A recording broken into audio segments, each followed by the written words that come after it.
പോരുവഴി ഗ്രാമപഞ്ചായത്തിന്റെ നിയന്ത്രണത്തിലുള്ള Kambaladi government LP സ്കൂളിന്റെ പുതിയ കെട്ടിടം ഉദ്ഘാടനം ചെയ്തു. മന്ത്രി PC വിഷ്ണുനാഥ് ഉദ്ഘാടനം നിർവഹിച്ചു. വാർഷിക പദ്ധതിയിൽ ഉൾപ്പെടുത്തി 87 ലക്ഷം രൂപ ഉപയോഗിച്ചാണ് പുതിയ കെട്ടിടം നിർമ്മിച്ചത്. പോരുവഴി ഗ്രാമപഞ്ചായത്തിന്റെ നിയന്ത്രണത്തിലുള്ള കമ്പലടി ഗവൺമെന്റ് LP സ്കൂളിന്റെ പുതിയ കെട്ടിടമാണ് ഉദ്ഘാടനം ചെയ്തത്. ഗ്രാമപഞ്ചായത്തിന്റെ വാർഷിക പദ്ധതിയിൽ ഉൾപ്പെടുത്തി 87 ലക്ഷം രൂപ വിനിയോഗിച്ചായിരുന്നു നിർമ്മാണം. മന്ത്രി PC വിഷ്ണുനാഥ് ഉദ്ഘാടനം നിർവഹിച്ചു.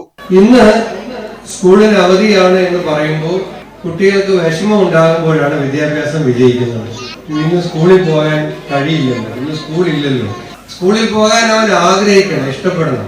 ഞാനൊക്കെ സ്കൂളിൽ പഠിക്കുന്ന സമയത്ത് ഏതെങ്കിലും മന്ത്രിമാര് അവർക്ക് അസുഖമായി ആശുപത്രിയിൽ പ്രവേശിപ്പിച്ചു എന്ന് അറിഞ്ഞാൽ ഞാൻ പിറ്റേ ദിവസം മുതൽ പത്രം സ്ഥിരമായി വായിക്കുമായിരുന്നു. മന്ത്രിയുടെ ആരോഗ്യനിലയിൽ അദ്ദേഹത്തിന്റെ കുടുംബാംഗങ്ങൾക്കുള്ളതിനേക്കാൾ കൂടുതൽ താല്പര്യം എനിക്കുണ്ടായിരുന്നു. ഇവിടെ നിന്ന് ചിരിച്ച എല്ലാവർക്കും ആ താല്പര്യമുള്ളവരായിരുന്നു എന്നുള്ളത് ചിരി കണ്ടപ്പോൾ എനിക്ക് മനസ്സിലായി. അതിന് വിപരീതമായ ഒരു ചിന്തയാണ് ഞാൻ പങ്കുവച്ചത്. ഇന്ന് സ്കൂളിന് അവധിയാണെന്ന് പറയുമ്പോൾ കുട്ടികൾക്ക് വിഷമം ഉണ്ടാകുന്ന അന്തരീക്ഷത്തിൽ വിദ്യാലയങ്ങളിൽ നമുക്ക് ഉല്ലാസ് കോവൂർ MLA അധ്യക്ഷത വഹിച്ചു. Highly inflammable weapon in the world, അതാണ് എഡ്യൂക്കേഷൻ, വിദ്യാഭ്യാസം, അറിവ്. ആ ആയുധത്തെ, ആ വെപ്പണെ ശരിയായ തോതിൽ പരിപാലിച്ച് അളവ് തെറ്റാതെ കൊടുത്താൽ മാത്രമേ കുട്ടികൾ നല്ല വിവേകമുള്ളവരായി മാറുകയുള്ളൂ.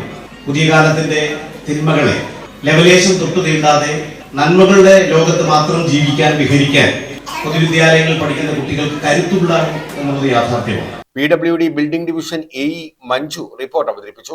ജില്ലാ പഞ്ചായത്ത് അംഗം A റമീസ്, ഗ്രാമപഞ്ചായത്ത് vice president K Mohanan, standing committee ചെയർപേഴ്സൺമാരായ MS Saritha, V Babykumar, P Prasanthi, block panchayat അംഗങ്ങളായ അസൂറ ആർത്തിയിൽ, നിഖിൽ മനോഹർ, ഗ്രാമപഞ്ചായത്ത് secretary CK Ajayakumar, Ahammed Kabeer, Sibi Chacko, M Manu, Rajitha Thampi, Kala BK, Stanley Alex, Aswathy Murali, M Sheeba തുടങ്ങിയവർ പങ്കെടുത്തു.